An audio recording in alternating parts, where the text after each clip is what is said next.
नीति के बिना न घर चल पाता है, न संस्थाएं चल पाती हैं, न संस्थान चल पाते हैं। परिवार में भी एक नीति चाहिए होती है, वहां भी एक नियमन चाहिए होता है। वहां भी सबको निश्चय करना पड़ता है कि प्रत्येक व्यक्ति की जिम्मेदारी है कि उसके माथे पे परिश्रम का पसीना आए। प्रत्येक व्यक्ति की जिम्मेदारी है कि वो कर्तव्य करे, उसे नीति के मार्ग पर चलना होगा।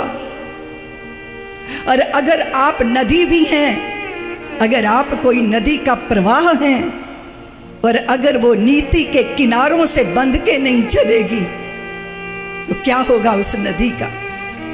क्या वो कभी सागर को मिल पाएगी? वो नदी जो अथाह जल राशि अपने भीतर समेटे हुए जोश खरोश के साथ, उत्साह उमंग के साथ आगे बढ़ी चली जाती है, उसको मर्यादाओं के किनारों का सम्मान करना पड़ता है। और अगर वो किनारे तोड़ती है, अगर तटबंधों को बिखेर देती है, तो वो नदी नहीं कहलाती, फिर वो बाढ़ कहलाती है। फिर वो सारे गांव को नष्ट करती हुई, डुबोती हुई, मृत्यु का तांडव करती हुई उन्हीं खंडहरों में, वो सृजन को जो खंडहर बना देती है उसी में समा जाती है। उसे सागर कभी नहीं मिलता। सागर तो उसी नदी को मिलता है जो मर्यादा के किनारों को, जो नीति के, जो व्यवस्था और जो आदर्शों की लक्ष्मण रेखाओं का सम्मान करती है। परिवार में भी नीति चाहिए ना।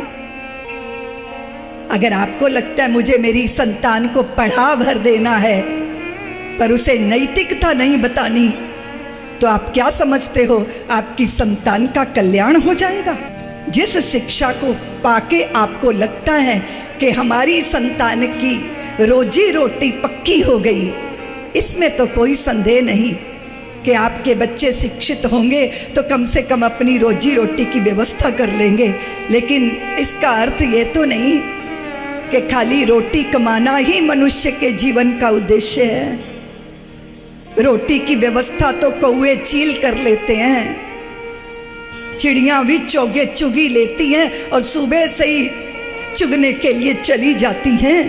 वो भी अपनी संतानों की देख रेख अच्छे से कर लेती हैं। सनातनियों, अगर हमारी संतानों के हृदय में ध्रुव प्रहलाद जैसी भक्ति को हम जन्म ना दे सके तो उन संतानों को जन्म देना व्यर्थ है जो सिर्फ रोटी के लिए जीती हैं, जिनको सिर्फ रोजी ही सर्वोपरि जीवन का पुरुषार्थ लगती है। अगर हम उनको सनातन की शरण में ना ला सके, अगर हम उनको श्राम श्राम और श्री कृष्ण की पावन चारु चरितों का रस पान ना करा सके, फिर तो व्यर्थ है संतानों के माँ पिता बनना।